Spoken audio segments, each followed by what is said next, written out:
ప్రేమించినటువంటి వ్యక్తి ఇంకొకరిని పెళ్లి చేసుకున్నప్పుడు ఎలా బయటపడాలి? ఫస్ట్ క్వెషన్ మనం పదే పదే ఆలోచించేటువంటిది చాలామంది ఆలోచించరు. ప్రేమించినటువంటి వ్యక్తి ఇంకొకరిని పెళ్లి చేసుకున్నాడు. మరి ఆ బాధని ఎలా తట్టుకోవాలి ఫస్ట్ ఆఫ్ ఆల్?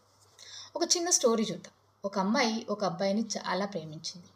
ఇద్దరూ పెళ్లి చేసుకుందాం అనుకున్నారు. బట్ ఫ్యామిలీ ప్రాబ్లమ్స్ వల్ల ఆ అబ్బాయి లేదా ఆ అమ్మాయి కానీ ఇంకొకరిని పెళ్లి చేసుకున్నారు.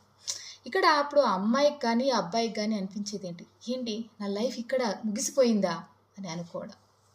నిజానికి మరి అక్కడే జీవితం ఆగిపోయినట్ట? ఆలోచించండి ఒకసారి. ఇక్కడ నిజం ఏంటంటే అది ఎవ్వరి లైఫ్ కూడా ముగింపు కాదు.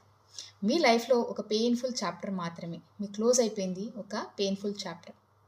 సైకాలజీ ప్రకారం ఏంటంటే ఇలాంటి హార్ట్ బ్రేక్స్ వచ్చినప్పుడు పెయిన్ అనేది ఎందుకు చాలా ఎక్కువగా అనిపిస్తుందో తెలుసా మనకి?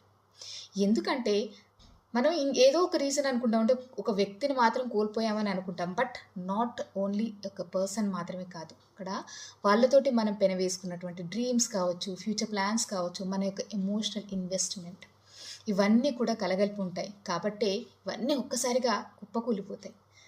అలాంటప్పుడు మన సిట్యుయేషన్ ఎలా ఉంటుంది కదా! మరి అలాంటి వాటి నుంచి ఎలా బయటపడాలి? ఫస్ట్ రియాలిటీని యాక్సెప్ట్ చేయడం నేర్చుకోవాలి. ఆఫ్‌కోర్స్ అది పెయిన్‌ఫుల్. బట్ హీలింగ్ అనేది యాక్సెప్ట్ చేయడంలోనే మొదటి స్టెప్ ఉంటుంది. సెల్ఫ్ బ్లేమ్ ఆపాలి. అంటే నేను సరిపోదా అనేటువంటి క్వెషన్ మన మైండ్ పదే పదే క్రియేట్ చేసేటువంటి ఒక ట్రాప్. ఆ ట్రాప్ నుంచి బయటపడాలి. నెంబర్ 3, పెయిన్‌ని ఫీల్ అవ్వనివ్వాలి. ఆఫ్‌కోర్స్ బాధని గనుక సప్రెస్ చేశారనుకోండి హీలింగ్ అనేది స్లో అవుతుంటుంది. సో పెయిన్‌ని అనుభవించండి, తప్పు లేదది. నెక్స్ట్ ఫోర్త్‌ది సెల్ఫ్ రెస్పెక్ట్‌ని గుర్తుపెట్టుకోవాలి. చాలా ఇంపార్టెంట్ అయినటువంటి విషయం.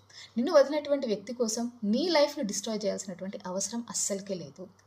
ఇంకొకటి మీ జీవితానికి న్యూ మీనింగ్‌ని క్రియేట్ చేసుకోవాలి. మీ కెరియర్‌లో కావచ్చు, మీ హాబీస్ కావచ్చు, పర్సనల్ గ్రోత్ కావచ్చు. ఇవన్నీ మైండ్‌ని హీల్ చేస్తాయి.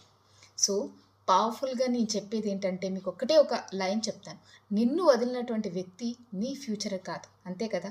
సో, నీ ఫ్యూచర్ అనేది నీకింకా ముందుంది. నువ్వు క్రియేట్ చేసుకోగలిగింది. సో, ఆ హార్ట్ బ్రేక్ నుంచి బయటపడి మీకంటూ ఒక లైఫ్‌ని క్రియేట్ చేసుకోండి. నమస్తే.